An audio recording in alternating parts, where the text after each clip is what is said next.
Also, can you explain the CMMC? Is it like Risk Management Framework 3.0? Okay, no, it's totally different. So, Risk Management Framework, let me see if I can show you like a diagram of Risk Management Framework. This is Risk Management Framework. It's a process. It's expensive. It takes a long time to do.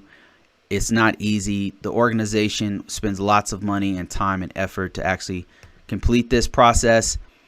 And it's for federal systems. Federal systems being not just Department of Defense. People immediately think Department of Defense, but all branches of the military do this. Some variant of it. But also DEA does it. Department of Agriculture does it. All the departments, the State Department does it. The embassies do it. The FBI does it. CIA, all organizations do this unless there's a deeper level of NIST where it's even more crazy than what you're seeing here. But it's all variants of this right here. And all of these are protecting federal systems. That's the key. These are all for federal information systems. They're supposed to meet this. Now, some states do it. Some contracting agencies do it. So other people can use this. It's not, you don't have to be a federal organization to use it because it's very comprehensive and it has very robust controls.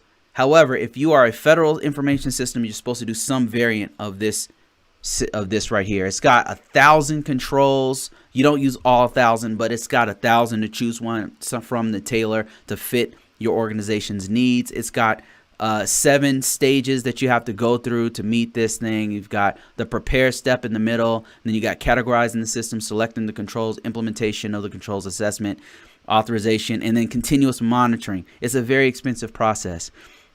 Now, that said, there are systems that are using unclassified information that develop unclassified information, and they're not federal systems. Those don't need the NIST. They don't necessarily need the NIST. They use something called the CMMC, which is called Cybersecurity Maturity Model Certification. And I want to just show you if I have, let me see if I have something to show you here. Yep, okay. Cybersecurity Maturity Model Certification. Now, what is this for? This is specifically for systems.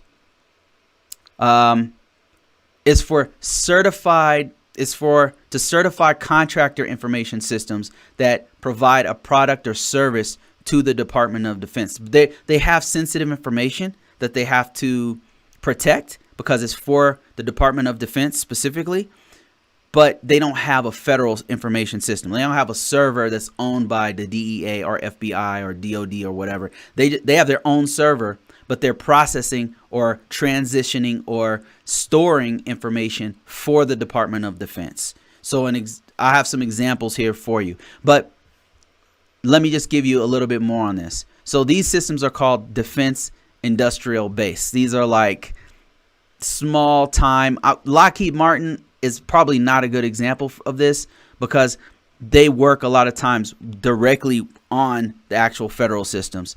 But in some cases, if you have subcontractors, smaller subcontractors who are, let's say they're providing the wheels for Humvees for the Department of Defense, and they have to process certain specifications for a new Humvee vehicle that's coming through, and they have to develop this new wheel that has slightly different variations and nomenclature on that wheel. So they have to have specific data on that Humvee. And that data is coming directly from the Department of the Army. So it's not classified information, but it's sensitive information, right? So this information is known as controlled unclassified information. It's government-owned information. It requires some kind of a safeguard for its dissemination, and it has to comply with some of the government laws, regulations, and policies. So controlled unclassified information, and examples of controlled unclassified information would be legal material, health documents, technical drawings, blueprints, intellectual property. So it's not classified. It's not like, oh, the troops are moving in this country over here in the Middle East, and it's satellite information. It's not classified, right? It's not intel, it's not military, it's not logistics. It's not specifically that. It's drawings, legal documentation. It's sensitive. If it was to leak, it would not be good, but it's not going to necessarily damage the United States' place in the world or whatever. Now, why is this important? Something that certifies these types of systems that have controlled unclassified information is because it's actually becoming a problem. Like hackers, since they know that they can't get the information off of Department of Navy or Department of Army or whatever, they go after soft targets. Soft targets means easy targets, like a school or a bank, or not, bank's not necessarily an easy target, but like a school or like somebody, a place, the nursery. Like they don't have defenses. They're not expecting anything to happen. There's no threat, normally especially for data. It's a soft target. So what's happening right now is state-sponsored hackers from Russia, from China, from other countries, really even friendly countries, they're stealing information not from the Marines or the Air Force, but from the contracting agencies who provide information to the Marines or whatever. And what are they doing? They're getting their exfiltrating emails, communications. Getting it on the server and stealing it right off of there. They're getting contracting details. They're getting product development details. They're grabbing testing timelines. They're grabbing they want to know who's the foreign partners. They're grabbing that kind of information, but they're attacking all of these subcontractors. And so that's why it's really important to protect these smaller contractors with something like a CMMC. And a real good example of this one would be that just look at this, right? This is China's J-31, and this is the U.S. military's F-335. And so this thing they spent billions of dollars to develop this, right? This took years and years to develop. This information was stolen from a contractor many years ago, and the Chinese copied it. The Chinese do this a lot. They got probably the world's smartest people.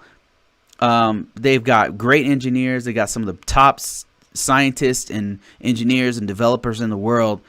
And to prove how smart they are, they will just steal your billions of dollars worth of development and then use it for themselves. So they just save themselves $1 billion. That's actually pretty smart. So this is why the actual defense contractors and subcontractors have to have a certain level of protection on their systems. Now, what kind of protections do they have?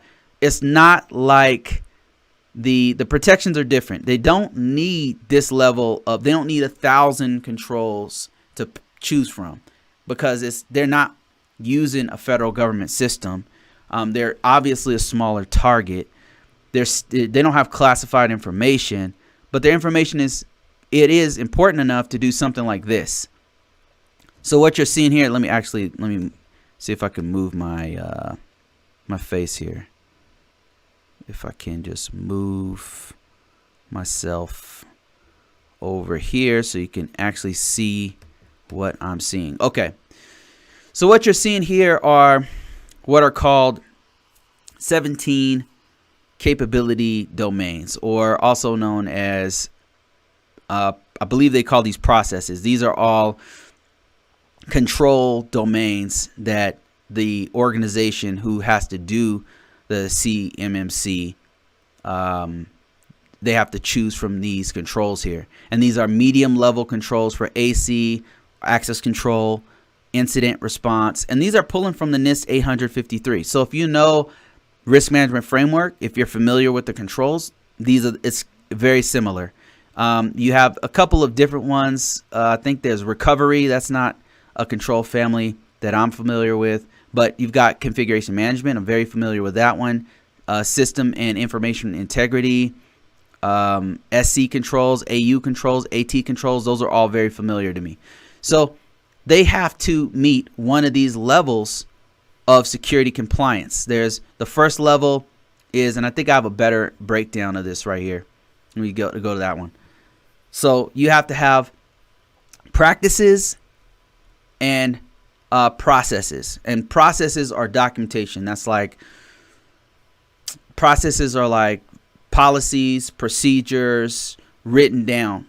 And just like we say with the system security plan, they have to have a system security plan. They have to have a security policies, procedures, how they do all this stuff. That's not easy because that's time and money that the organization has to use to get that done.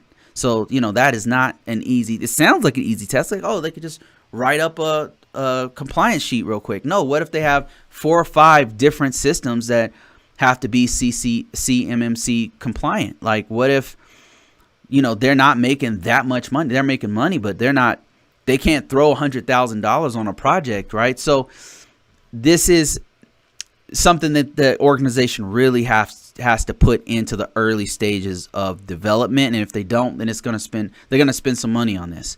So what you're seeing here is CMMC Model 1 and Model 2. They're transitioning to 2, but 2 probably won't be out for like another 3-4 years. I mean, it's already out, but they have to do some finalization. The government's very slow, so it's going to take like 3 years for them to actually start to roll this one out. But they're similar in that they still use the same practices and processes.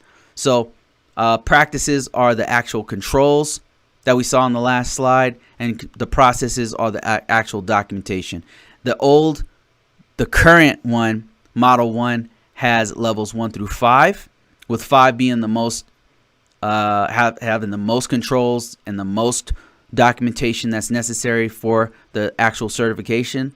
And then the lowest one being level 1, which only has 17 controls that have to be in place. And it's going to require an annual self-assessment. Now once you get to level 2 and 3, or once you get to level 3 and 4, 5, you have to do a third-party assessment. That means a DoD representative comes in, assesses your system, and says, yes, it's good. You did all the practices. You did all the process. Good to go. Or they say, no, it's bad. You start over. You're missing this or that process. Where is these practices at? Things like that. So this is looking like a lot of organizations are going to have to make this transition here pretty soon. And it looks like quite a bit of work. So that is the difference. Risk management framework is very different from CMMC. Risk management framework is very difficult, and it's for federal systems. And the cybersecurity maturity model is for contracting organizations who work with unclassified information, controlled unclassified information, that have to meet a kind of like a lower standard. But you can see the standard right here. It's not necessarily super easy, but it's going to be easier than the risk management framework process. All right, I hope that answered that question.